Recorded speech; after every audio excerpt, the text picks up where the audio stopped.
Are you someone that struggles with contact when you're chipping around the green? Maybe because your club face is not open enough. In this video, I'm going to break down why the club face should be open and how it will affect and help your chipping. My name is Mitchell, this is Mitchell Bynett Golf, and let's get into it.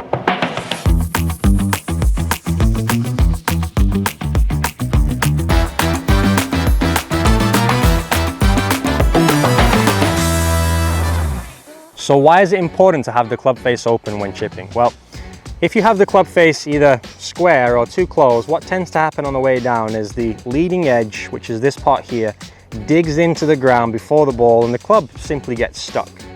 On the contrary, if we have the club face slightly open, just a few degrees, we're not hitting a flop shot here, just a standard chip shot, a few degrees open, what happens, the club is now able to glide through the ground, simply brushing it, and then the ball pops off the face and goes nice and high. So again, club face just a few degrees open is going to help you with your contact, all right?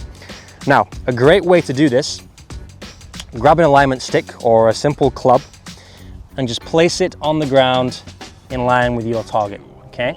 Then take your golf ball and place it a few centimeters away from your stick. Take your setup position, and I want you to have your club in a square position initially on the alignment stick, and then just slightly twist it open, maybe a couple degrees, not too much. Then put your club behind the golf ball, get your stance where it needs to be, shift that way into your left leg, don't forget that part, and then you're good to go.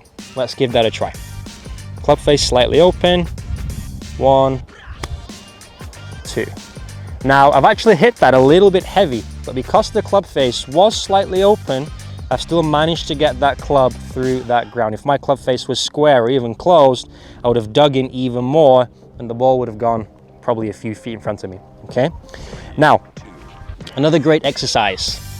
We're gonna place a second alignment rod halfway on the first one on the ground here, and you're gonna place it on a 45-degree angle like so. Then take your golf ball, pop it back in here. As you can see, our objective here is to try and let the club swing back a little bit more vertically.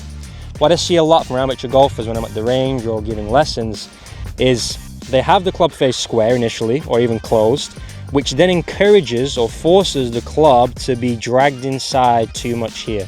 And you can see if I do that, I may end up touching this stick, okay?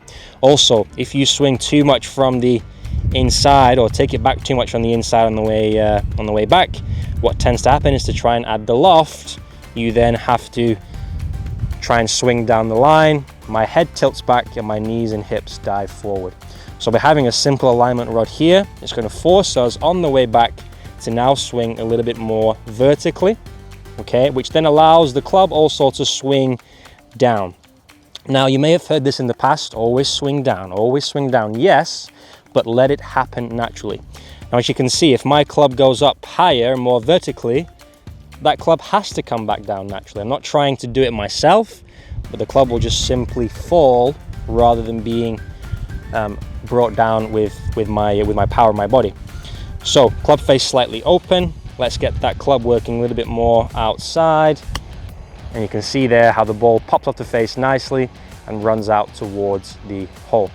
Now let's talk about the last ingredient here, the last piece to the puzzle. When we are chipping, it's very important we understand how we finish and how we release the club on the way through.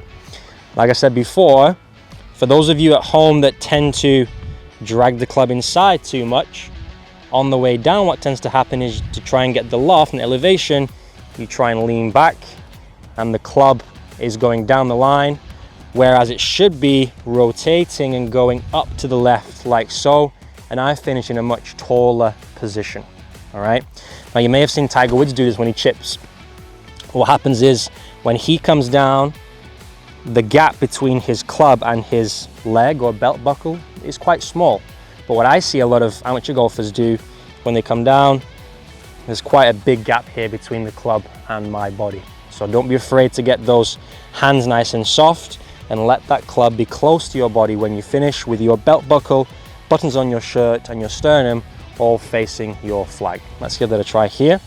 So first of all, get that club face slightly open, put some pressure in your lead foot.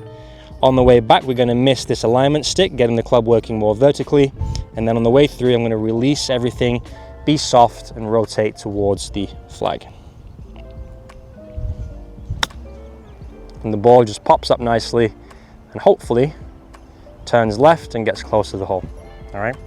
If you enjoyed this video, don't be afraid to like below. I'd really appreciate that. Subscribe to the channel, and we'll see you in the next one.